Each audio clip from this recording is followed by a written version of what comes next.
Assalamualaikum warahmatullahi wabarakatuh. Selamat pagi, selamat dini hari teman-teman sekalian. Saat ini berada di pukul tepat jam 2 dini hari. Saya sudah terbiasa bangun dari jam 1 itu sampai jam 5. Kebiasaan ini semenjak saya menginjak SMP, bahkan sampai saat ini. Saat ini sudah umur berapa saya? Umur 32 ini teman-teman. Sampai sepuh dan waktu senggang ini saya pergunakan untuk mereview salah satu pusaka. Yang pusaka ini itu dominan pada faktor esoterinya. Ya. Lalu seperti apa kerisnya? Mari kita langsung buka teman-teman. Namun sebelumnya ini adalah warangka Gayaman Bancihan Surakarta namanya. Kayunya adalah kayu timongo. Oke, langsung kita buka. Bismillahirrahmanirrahim. Bunyinya sudah sering teman-teman. Bismillahirrahmanirrahim. Wow. Inilah kerisnya teman-teman. Keris apa kira-kira Mas Andrian? Kalau kita melihat dari sisi rancang bangun keris ini atau dapurnya, ini termasuk pada dapur tilam upih yang panjangnya kira-kira ini mencapai 37 cm teman-teman, atau bahkan bisa lebih 38 cm. Yang menjadi unik di sini ya, biasanya orang-orang akan terfokus pada pamornya. Pamor apa ini Mas Andrian? Mungkin itu pertanyaannya. Sahabat-sahabat sekalian, kalau kita melihat pamor yang seperti lidi menjulang secara vertikal ke atas, dan pada bagian gonjo ini terdapat gonjo seret namanya. Ini pola pamor, namanya pola pamor soto lanang. Ya. Dan pada bagian baliknya pun sama. Namun pada bagian ini terdapat bagian sor-soran teman-teman, terdapat pamor yang sangat unik, dan ini sangat jarang terdapat pada salah satu sebilah keris. Pamor apakah ini? Pamor pola dengan huruf X seperti ini teman-teman, termasuk pamor rajah. Pamor rajah terdapat pada satu keris, dan kerisnya terdapat pamor lain, itu dinamakan dwi warna atau dwi warno atau dwi pamor. Sehingga dikatakan pada satu keris itu terdapat dua pamor. Dan ini sangat unik dan langka sekali. Pamor soto lanang dan juga ada pamor rajah di sini. Saya akan menjelaskan perihal tentang pamornya nanti. Dan teman-teman sekalian, kalau kita melihat dari segi konstruksi, pasikutan dan cak pamor atau style daripada pamornya, ini termasuk pada garap dari Tuban Mojopahit. Tuban merupakan daerah pesisir Kesyah Bandaran di daerah Jawa Timur, tempat merapatnya dermaga-dermaga besar, kapal-kapal besar, kapal-kapal militer di zaman dulu, dan juga kapal-kapal perdagangan antar negara, antar kerajaan di luar pulau. Sahabat-sahabat sekalian, dikatakan Mojopahit, Tuban Mojopahit. Setelah Tuban terdapat nama susulan yaitu Mojopahit. Tuban nama satu daerah ya, yang merupakan daerah tersebut penghasil empu, tempatnya para empu yang sangat-sangat terkenal. Tempat kelahiran daripada seorang empu, yang karakter kerisnya itu tidak bertele-tele. Sepertinya keris ini tidak bertele-tele, tegas, ora basa-basi, tanpa tedeng aling-aling.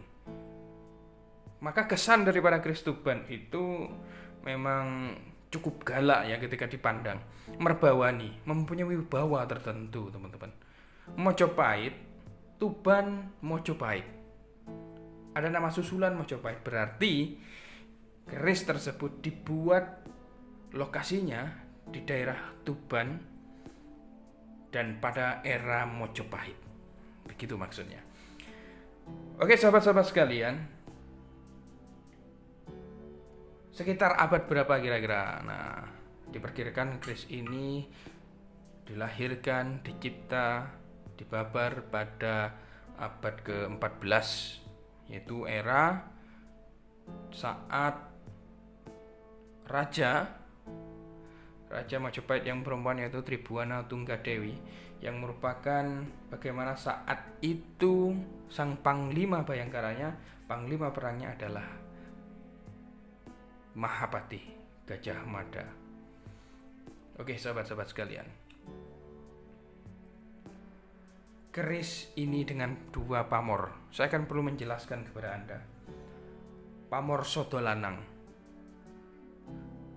Pamor Sodolanang ini tercipta berawal mula dari salah satu kisah yang sangat inspiratif dan fenomenal, yaitu kisah seorang ulama, teman-teman, yang bisa menghancurkan para brahmacora, menghancurkan para preman, menghancurkan musuh-musuh yang ingin menguasai suatu wilayah. Dan ulama tersebut hanya mempunyai satu pusaka, ya, hanya mempunyai satu senjata, yaitu sebatang lidi. Maka Sodolanang itu dengan kata lain, Sodo itu adalah lidi, sebatang lidi. Dengan lidi tersebut, yang menjadi terheran-herannya masyarakat pada saat itu, seorang ulama ini menebas dengan sekali tebas dengan lidi ini, teman-teman.